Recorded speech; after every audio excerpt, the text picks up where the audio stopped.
Hi there, good afternoon. Welcome to Transfer Talk. Coming up this hour, we've got the very latest on Anthony Gordon's Everton future as Newcastle look to sign the forward. Well, Arsenal have a forward and a defender as well. Will they add a midfielder to their team this month? And you won't want to miss this. We're going to hear from Manchester City manager Pep Guardiola live at around about 12:30 this afternoon. Yeah, and hello to everyone watching on TikTok and over on the Sky Sports News YouTube channel as well, and to Sam Obaseki, to Dave Reed and to Flex. You all doing all right? All good. Yeah. All good, happy. Right, we're going to start with Everton, but before we get to that, a little bit of info this afternoon from Bournemouth. Now, contrary to media reports of a failed medical, Nicholas Jackson is going through the second phase of his Bournemouth medical today as planned. Now, when the club agreed a deal with Villarreal, they were aware of a hamstring issue for the player and are conducting further tests to confirm the extent of the injury. Now, should these tests throw up something unexpected, well, the club might revisit the deal. But the process they're currently going through is completely as planned. So a bit of relief maybe for any Bournemouth fans who have seen anything on social media this afternoon. But let's get to Everton, shall we? They are without a manager still, and a key player could be about to leave the club. Let's get the very latest now from our reporter, Vinny O'Connor. Vinny, good to see you again. I hope you've warmed up a little bit from this morning, by the way, on Anthony Gordon. Where do we stand on his future? Any developments from this morning? Yeah, first of all, the warmth. Well, sun's shining now, but the wind's coming from that way, so it's a bit biting. And I think the kind of atmosphere around this place at the minute is centred around so much uncertainty as regards the manager and, of course, regards what's happening with Anthony Gordon's future. And we're quite surprised today that Anthony Gordon has not shown up. We had been told last night that it was expected he would report back for training today. He missed training a couple of days ago. We were told that was a planned absence. He missed training yesterday. We were given no explanation for that. And again, today we've no explanation so far as to why Anthony Gordon isn't here. We've not seen him come past. We've not seen him go through the gates behind me. And I know that the bottom gate here at Finch Farm isn't open today either, so it's not like he would have gone in a separate entrance. So a little bit of confusion as to exactly what is happening around Anthony Gordon. What we do know, of course, is of that interest that you spoke about, Emma, from Newcastle United. And in terms of sorting a deal, well, I would say there's still a bit of a way to go before it is absolutely certain that Anthony Gordon is leaving Everton, and that would be surrounding a fee that the clubs would have to agree. Now, Newcastle, you would think, would be looking, between 30, 40 million pounds at most for Anthony Gordon, whereas Everton would be looking more than 40 to 50 million pounds bracket were they to sell. So, as I say, a little bit of a way to go in terms of that. But all we can tell you at the moment is that Anthony Gordon has not reported for training again at Everton so far. Right, really, really interesting developments then, Vinny. What's the latest on their manager search? Yeah, Marcelo Bielsa and Sean Dyche, the two frontrunners to become Frank Lampard's successor at Everton. We know that both candidates have held talks with the Everton hierarchy so far this week. And the positive news, I suppose, for Evertonians is that both candidates have impressed as well. So talks, we understand, are happening again today. Well, some of those talks have already taken place, we understand as well. And it is between Marcelo Bielsa and Sean Dyche as to who will succeed Frank Lampard now. We understand, of course, that Marcelo Bielsa was Farhad Moshiri's #1 choice, but there's plenty to take into consideration when appointing someone like Bielsa. We know that ideally he would like as long as possible to work with the club, and maybe ideally it would suit him to start work with a new squad in a pre-season, which would give him plenty of time to get his philosophy across a week to do that ahead of an Arsenal game, as well as getting players in the transfer window as well. And what's left of the transfer window would be pretty difficult as well as that, of course. We know that Marcelo Bielsa and his entire backroom staff come as a package. It cost Everton around about £1 million a month as well. So Bielsa, we know about his credentials. We know about Sean Dyche's credentials as well, and the fact that he's been in a position like this before with Burnley in terms of fighting a battle against relegation, which is what Everton are involved in. And we know that Everton wanted to bring in a manager with Premier League experience. Well, both Bielsa and Sean Dyche fit that bill perfectly as well. At the moment, though, Everton's goal is to get their new man in place before the weekend, and it seems the positive noises that are coming out at the moment that they're on course to do that. Brilliant stuff. Thanks for joining us. Right, we're going to chat Everton in just a sec, but a very brief update for you from Tottenham in the last few moments. And Spurs and Sporting Lisbon are continuing talks over a deal for Pedro Porro today. However, Spurs are reportedly growing increasingly frustrated at Sporting dragging out the negotiations. We understand that Spurs are prepared to meet Sporting's financial demands for Pedro Porro. He has a £39 million release clause in his contract. However, Sporting are still not keen to sell him in this transfer window. So it feels like that one, we thought it was quite a close deal, didn't we? Spurs are increasingly frustrated. That's Antonio Conte is increasingly frustrated, yeah. But we'll bring you more updates on that deal when we have it. Let's talk about Anthony Gordon then. I mean, interesting to hear Vinny say that he hasn't turned up for training again. Are you, listening to that, are you more inclined to say it's more likely that he'll be leaving in this transfer window?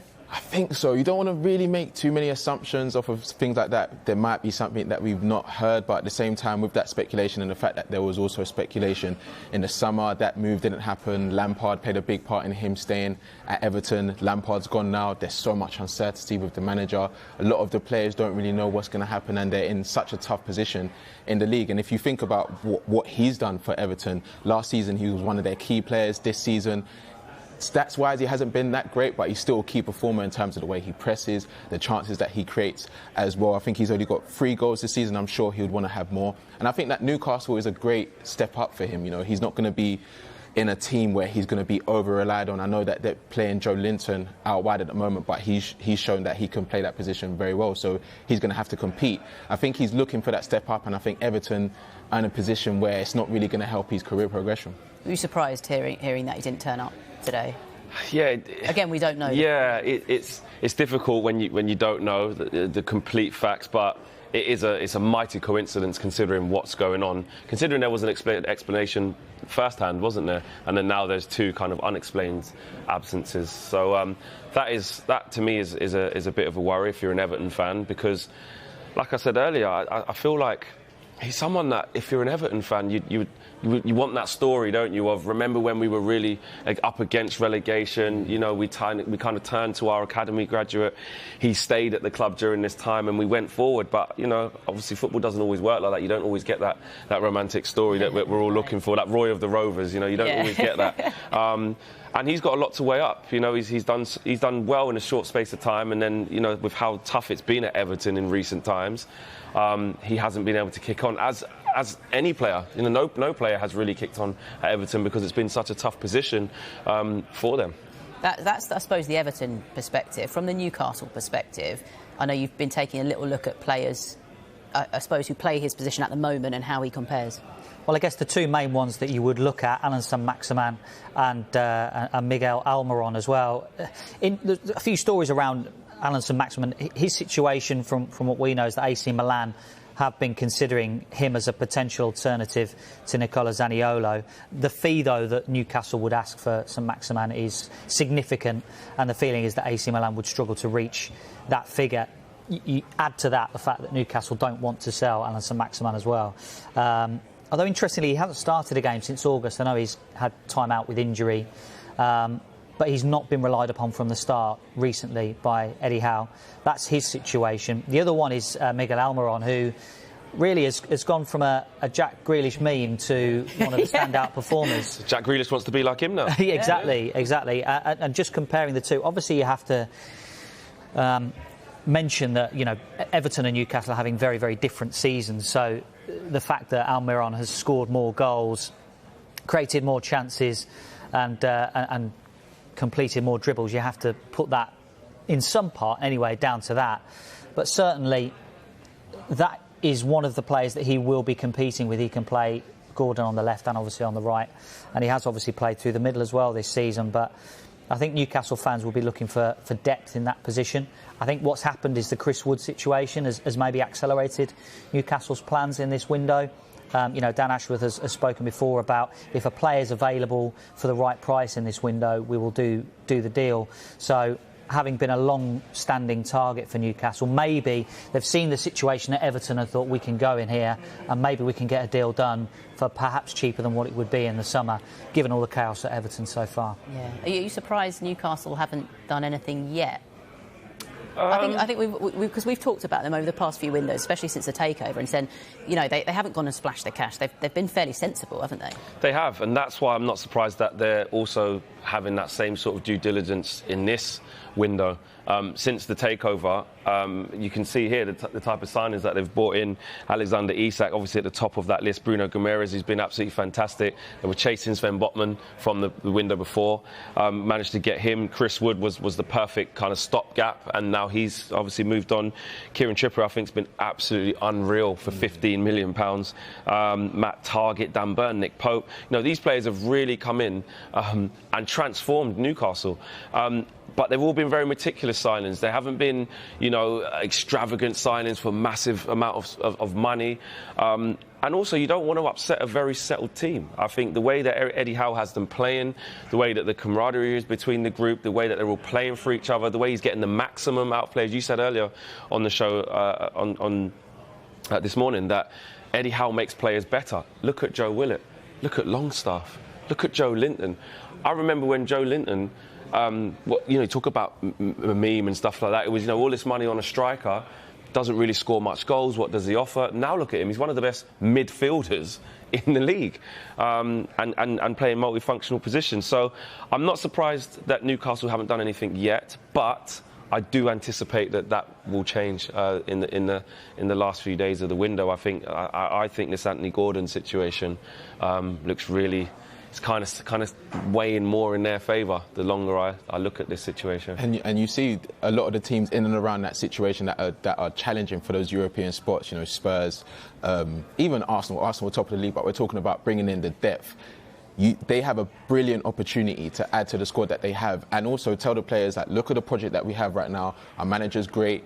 We keep clean sheets. Everyone's in on the same mission. If you come in, you're going to be a part of a great team. And I think Anthony Gordon can look at that. He's 21 years old. He'll be learning from great players. Almiron, he's seen how much he's improved in his position. It's a perfect opportunity. You mentioned the clean sheets. I mean, you picked out Sven Botman there, but you look at Nick Pope as well, and what a difference Unbelievable. I think, was it Newcastle, 10 clean sheets in a row? Yeah. Unbelievable. You know, you just basically don't score against them. They're really, really difficult to beat and really difficult to score against. And when you keep that much amount of clean sheets, you're bound to win games. Right, loads more to come on Transfer Talk. We've got the very latest from South America next. Will João Gomez be heading to the Premier League?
as always, lovely to see you.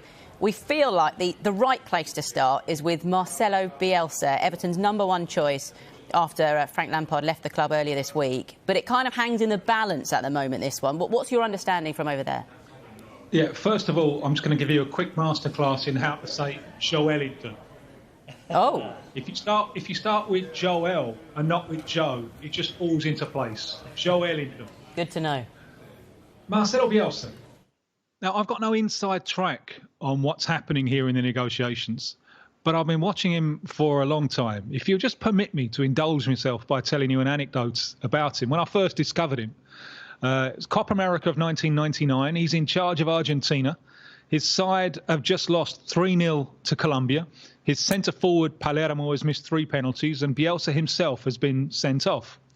So, post-match press conference, first question, Marcelo, what did you think of the referee? And you've all seen his press conference manner. He doesn't really make eye contact. He's a very strange, florid way of speaking. So he goes to the microphone and he says, one doesn't usually have the habit of discussing the activities of the matchday officials, but, and we're all expecting him to say, well, this clown should never be let loose with a whistle ever again. Instead of which he said, but in respect to my expulsion, the referee was absolutely correct because I protested in an ill-mannered form. And you're thinking, wow, what is this? This is something very, very different. This is something unusual. This is something worth following. Why is he so different? Well, one reason is that he comes from an illustrious family of lawyers. His brother was Argentina's foreign minister. And I don't mean in any snobbish way at all. But he's unusual in football in that he can say no. He doesn't need this for his economic survival. And he carries himself a little bit as if, I can be a little bit above this. I don't need it. And that makes him a very, very hard man with whom to negotiate. So if it is going to be Bielsa, there's going to be a lot of negotiation going on. So you say that he's different, unusual. Is Everton unusual and different enough for him, given the situation? Will he have ever walked into something like this before? An intriguing one. I mean, he can come across as a tactics nerd, Bielsa, and that's part of him. But there's more to him than that. Another anecdote. When he was coach of Argentina, he went along to Diego Maradona's testimonial game at the stadium of Boca. And as Argentina coach, he wasn't picking Riquelme, the local idol. The entire stadium attacked him for this. And he loved it. He said, I thought it was great. That's the essence of football. That he's not just a tactics nerd. He does love the way that football represents people, the way that it brings out emotions. And I think he loved his time in Leeds for that reason. He enjoyed the way that English clubs represent their communities. He enjoyed the depth of the pyramid in England. And the Everton thing is certainly intriguing. He will know what a big club Everton are. Not a lot of people in South America know that. Sorry, Everton fans, you've kind of been overshadowed by Liverpool in recent decades. But Bielsa will know that this is a big, big club with big aspirations. Now, that is intriguing, but I think there are plenty of things on the side of the conversation that might indicate that this isn't the time for him. But I'm sure he'll be intrigued. One of those things there, Tim, is, you know, it's halfway through the season. Would he take a job like this halfway through the season? I mean, if he does take it, I mean, he's got to hit the ground running, hasn't he? So would that be enough to put him off, the fact that it's halfway through? Well, he's never done anything like this before. You always think of him as needing a pre-season, as wanting a pre-season. Now, the fact that Everton looking for a coach now, he will not be impressed by this at all. One of my favourite Bielsa quotes, he once said, you got to look at the club president with the eyes of, this is the son of a so-and-so who one day is going to sack me. And he'll have seen how many coaches Everton have chewed up and spat out. And that will mean he will be deeply suspicious of the people running the club. He will think, do these people really know what they're doing? Why are they looking for a coach in the middle of a season? And is this right for me? So I'm sure he'll be intrigued, but having to step in now is certainly not ideal for him. Tim, what about this current Everton squad? He'll be looking at it and wondering, will they be able to fit my style of play? Do you think that they have the current players that fits his style? No, but remember, he is a coach, and the essence of coaching is improving what you've got. And he loves that challenge. He loves getting the raw material and improving it. And in order to play Bielsa's style, you've got to run, and you've got to run together. And he will be thinking to himself, if he does go down this road, which I have severe doubts about, but he will be thinking to himself, if I can't get this lot to run, I shouldn't be in the game. So I think that is an impediment, but the squad is an impediment, but not a huge impediment. The far bigger impediment is the suspicion with which he'll look at those who are running the club. And the other thing to talk about is signings. I mean, we're 5 days away from the close of the transfer window. We know Bielsa likes to have a say, if not control, over signings. He wouldn't have very long to make some key decisions on that front. No, he really wouldn't. And so my view, for what it's worth, and I say I've got no inside track, but I've been following him for a while, I think that the only way that he's going to step into this situation is if it's understood that he's not there for short-term firefighting. Is that if Everton go down, we're not pushing the panic button. Judge me at the end of 2.5, 3.5 years. If we go down, I'll get them back. Because I really can't see him coming in for the second half of the season with the sole task of keeping Everton in the Premier League. If he does do it, I'm sure that he will make it clear that the goals have to be more long-term than that. Because otherwise, he just doesn't... If the aim is purely and simply short-term firefighting, keep him in the Premier League, he doesn't have the conditions of work necessary to do that job. Fascinating stuff on Bielsa there, Tim, really is. But away from Everton, João Gomez, what's the latest with this one? Would we see him in the Premier League? Is that a possibility? We're still playing tug of war, and we're still playing transfer window poker on this one. First of all, when the bid from Wolves came in to Flamengo were delighted. And this is a player who's 21. Once they reach 22, that transfer value can go down. So great, brilliant. But then came the offer from Lyon, offering more money. And there's a connection here because one of the owners of Lyon is John Textor, who also owns part of Crystal Palace, and he owns Botafogo here in Rio, in the same city. So Textor has been to visit João Gomez. So both Flamengo and Lyon are putting pressure on him. Go to Lyon. You can play in the Champions League. As I understand it, João Gomez wants the Premier League. So he would prefer Wolves. So he's holding out against this pressure. What works in Wolves' favour, if they do really want this move to go ahead, is that really I think Flamengo would like the sale. They were delighted when it first came in. They spent a lot of money on buying a replacement for that position. So if Wolves can play poker, I think they can leverage the fact that it seems that the player wants to go there, but there is pressure coming on him from his club and from Textor, who's here, for him to go to Lyon. So this one could go down to the wire, but if Wolves hold their nerve, he could be their player. Going to be interesting to see what happens. Tim, just lastly, Luis Henrique being linked with Aston Villa from Real Betis. What do you know about that, and what would he bring to Villa? No, he's a beast. He's from Fluminense, who've supplied a whole host of strikers and especially right wingers to European football. He's left-footed, very strong, physically strong. He played on the right wing over here, cutting in onto the stronger left foot, but he's got a right foot as well, so he can go outside, and hugely physically strong. He's tearing it up at the moment with Betis, and you look at him and you think that's a player for the Premier League. So I'd like it to happen, and I think he could be a fit for Villa. I think he's a player you can acquire him with. It's always a gamble bringing in a player from different country, different culture. But I think in terms of Luis Enrique, he's got everything to set the Premier League on fire. Tim, brilliant stuff. Good to get an update on those couple of players, and also some brilliant insight into Bielsa as well. So thanks for joining us. My pleasure. Thank you. Hope you've all made a note of how to pronounce Joelinton, by the way. Is that right? It's probably not right, is it? Joelinton. OK, right. Coming up next, we're going to hear from Pep Guardiola live as Manchester City prepare for Arsenal in the FA Cup tomorrow night.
Right, Pep Guardiola has just sat down ahead of City's FA Cup tie with Arsenal tomorrow, so let's join that now.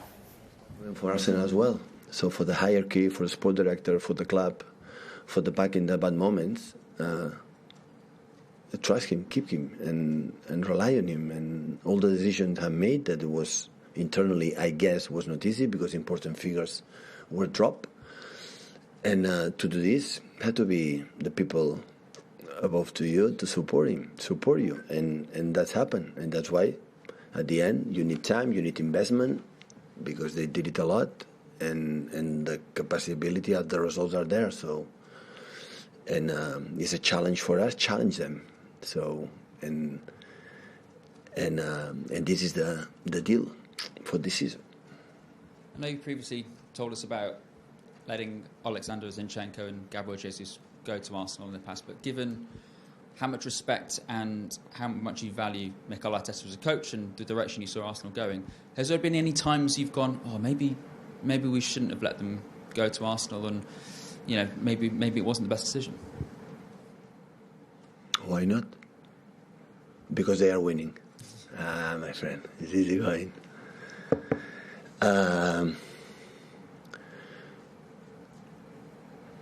Alex and Gabriel have been amazing with us. I have incredible respect as a persons first and after football players. And of course we want to beat them, but all the success they have and they have families and it's going well. I'm more than delighted. If it's happened, it's because the players, both clubs would agree with that and that's all. So many times Alex maybe could leave and say, no, I want to stay, and he stayed.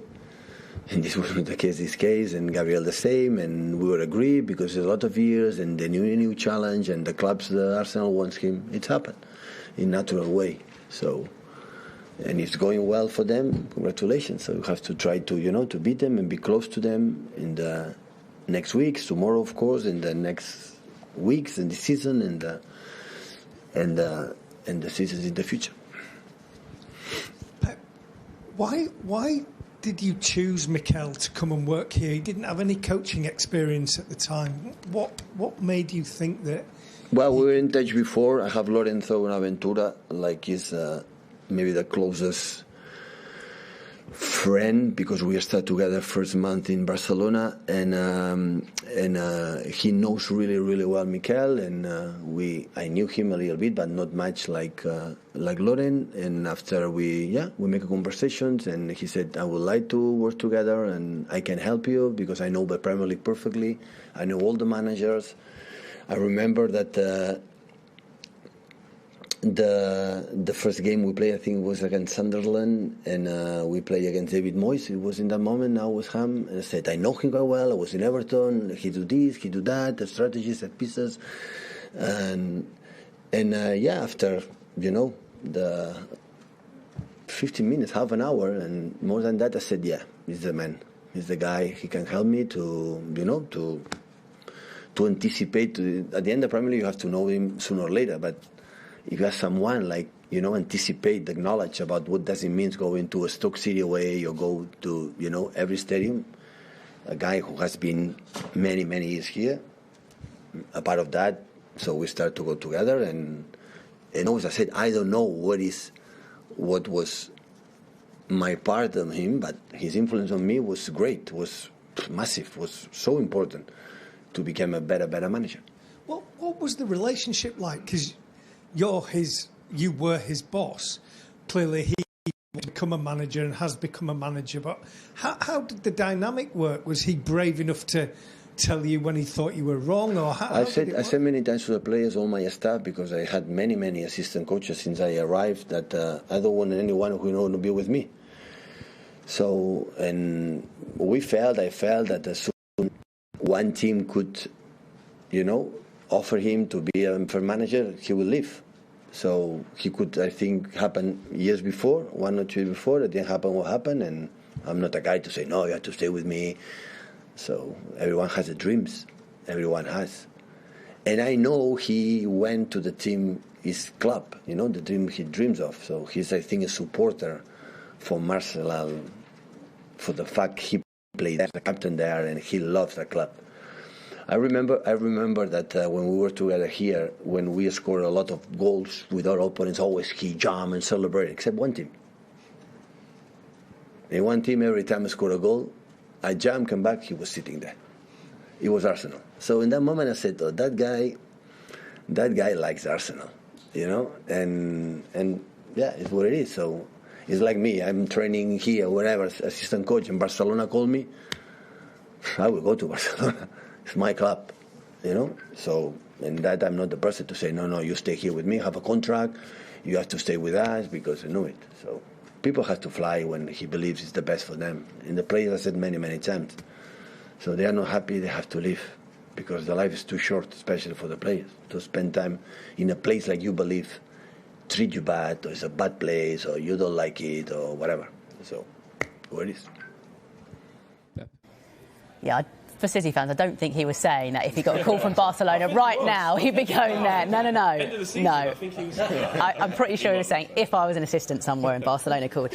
Funny listening to that chat about the lack of celebration from Mikel Arteta when they used to play against Arsenal. But also interesting, the chat around Zinchenko and Jesus leaving in the summer, because he's quite right in the sense that now that Arsenal are doing well, we're kind of zoomed in on that and focusing on that. But do you think there's any element that, not he regrets, especially Zinchenko, but not regrets letting them go, but feels some kind of way about it? Everyone's thinking it though, like, because they're doing so well. If they wasn't, then it wouldn't be a conversation. Yeah. But Zinchenko, when he was at City, and Jesus, when he was at City, Pep used to praise them so much, especially Zinchenko, saying how important he is to his system.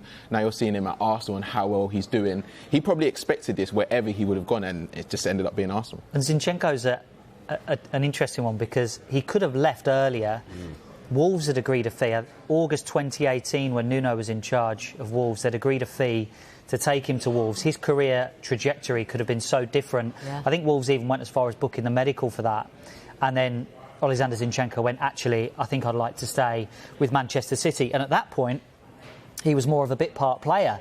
And a lot of people were saying, well, you know, why is he not going to Wolves for first-team football? He's ended up staying at Manchester City, winning more. Now he's made the step to Arsenal, and maybe he's going to win more again. Yeah. I do believe Pep, though, in terms of once it comes to a point where the players say, listen, I need a new challenge, or when Mikel Arteta said to him, it's time for me to go. I do believe Pep when he says, anybody who, and not in a bad way, but in a professional way, if you don't want to be here, absolutely fine.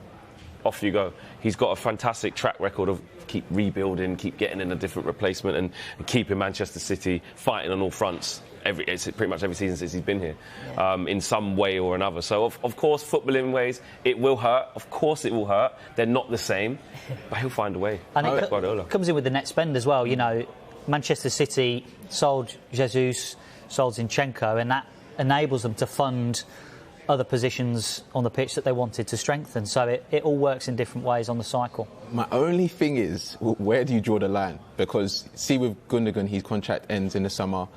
If Arteta calls him and says, we've got an amazing project here, is he going to let him go there?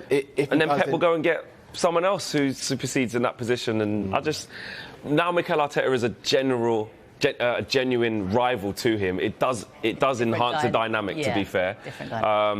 But I don't know, I just feel like Pep's just this genius that can always find solutions. That's just what the guy does. Adapt. Yeah. You mentioned spending a minute ago, so let's stick with that. What we're going to do now is basically take a look at the current top six in the Premier League and look at their spending so far, but just in this transfer window. Of course, if you've got any thoughts on, to be honest, any of the topics we're talking about, tweet us at Sky Sports News and use that hashtag transfer talk. Let's start with, we'll go from bottom up. So we'll start with Brighton.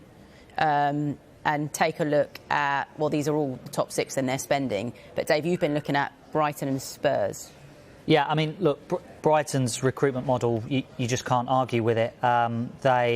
Every time they act in the transfer market, you know, they very rarely miss. It's always a hit when they sign a player. I think they've only spent something like 55 million since the summer. And you look at the clubs that have spent more and more than them. They always seem to recruit well. They're still in talks with Nikola Matvienko, and he'll be a potential signing with Levi Colwell's injury, perhaps in the background to that move. But Bonanote's come in. He may not be one for right now, but he might be one for 6 months' time. Yeah. So you just can't argue with Brighton. And Spurs look like they're going to be doing some business these last few days. Yeah. Pedro Porro's the one, isn't it, with talks ongoing. They've already brought in Arnaud Danjuma. Right wing back is a position that they've been looking to strengthen for such a long time at Tottenham.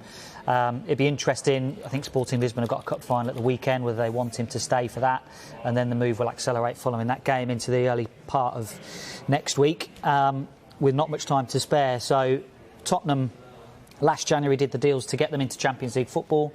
They're looking to do the same again this time. Manchester United in fourth at the moment, level with Newcastle on points. Of course, their main signing has been Weghorst. Yeah, a £4 million loan. I mean, Manchester United with not, huge amounts of money to spend. You know, they've got the situation with the takeover of the club, the sale of or potential sale of the club.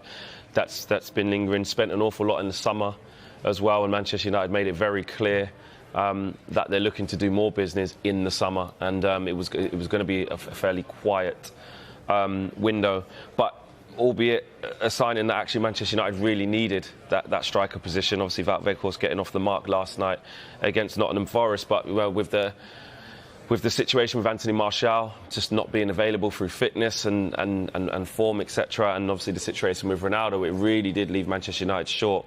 There are longer-term targets. Midfield still needs to be addressed. A longer-term forward obviously needs to be addressed, and some other reinforcements across the pitch. But for Manchester United, actually, I think they could look at that loan, and although it might not have been, you spoke about other players not being the star name, big money, but that could be just what Manchester United needed, just to help them get that push for top 4 secured. Who's the star name that they need in the summer then?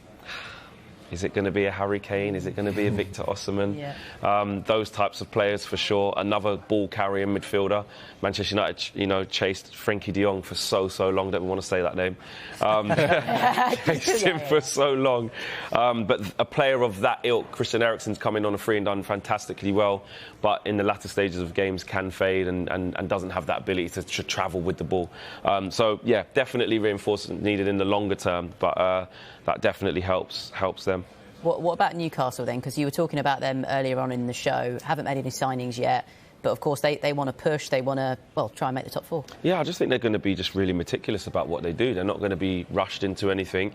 And actually, if they don't, get Anthony Gordon, I don't think that's their top 4 hopes done. I don't think they're in a position where you look at Newcastle and say, if they don't, then they're definitely out of the top 4. They've got a settled bunch, but you can't give up opportunities to strengthen in this time, especially when you're fighting for other trophies. I know they don't have Europe, but injuries can happen, loss of form can happen, and Eddie Howe will be acutely aware of that. But I don't think that they will panic into doing something that's outside of their model. But with what you spoke about, Dave, about AC Milan and maybe St. Maximum, if there was a lower fee potentially, and the Gordon situation, I do think they will do business, though. I do. I don't think that will stay at 0. So that's 4 of the top 6. The top 2 then, City, 5 points behind Arsenal at the moment. Arsenal are, I suppose, the big spenders so far. Comparing these sides.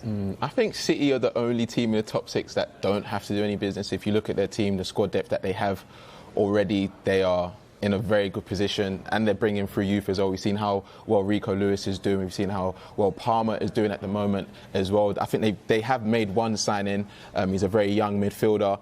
Probably isn't for now, but when you look at their squad, you wouldn't want to change too much. You can't even really predict a City lineup. That's why I don't really have them in your fantasy football team, because it can change week in, week out. But for Arsenal, we've mentioned so many times about the depth that they need in midfield. El Nene's now got this injury, so they're going to need someone that can come in and even be a level above El Nene, because I know if you speak to any Arsenal fan, they're saying that Partey and Xhaka are amazing, and when they're not playing, you can tell the difference. Lokonga, he's a player probably for the future, isn't really settling in right now, so I think a midfielder, I can't really think of any other position that they're lacking in at the moment. Maybe right back, because Ben White isn't an actual right back, he's a centre back. Tomiyasu as well, he can play both positions, but his injury record hasn't been great since he's been there. So yeah, maybe a few positions, but not desperate.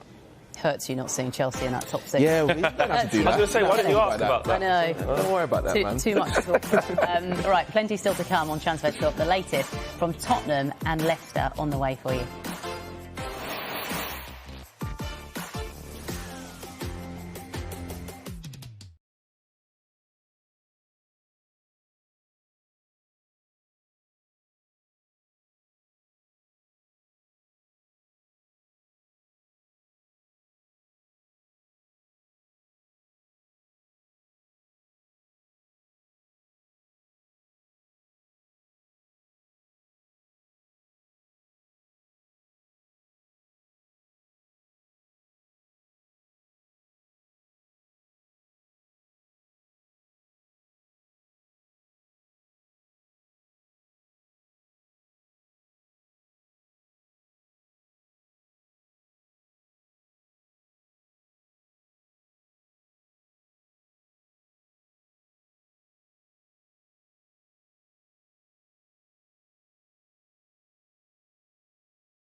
Right, we brought you a little update from Tottenham earlier on in the show. Let's just remind you of that now, then we're going to speak a little bit about Spurs. But Tottenham and Sporting Lisbon are continuing talks over a deal for Pedro Porro today. However, we understand that Spurs are growing increasingly frustrated at Sporting dragging out the negotiations. We understand that Spurs are prepared to meet Sporting's financial demands for Porro. He has a £39 million release clause in his contract. However, Sporting are still not keen on selling him in this transfer window. And Flex, I mean, this was a deal we said earlier on Good Morning Transfers. We thought it might be quite close, but now it's proving a little bit tricky. By the sounds digging their heels in a little bit, aren't they, Sporting? They don't want to let him go.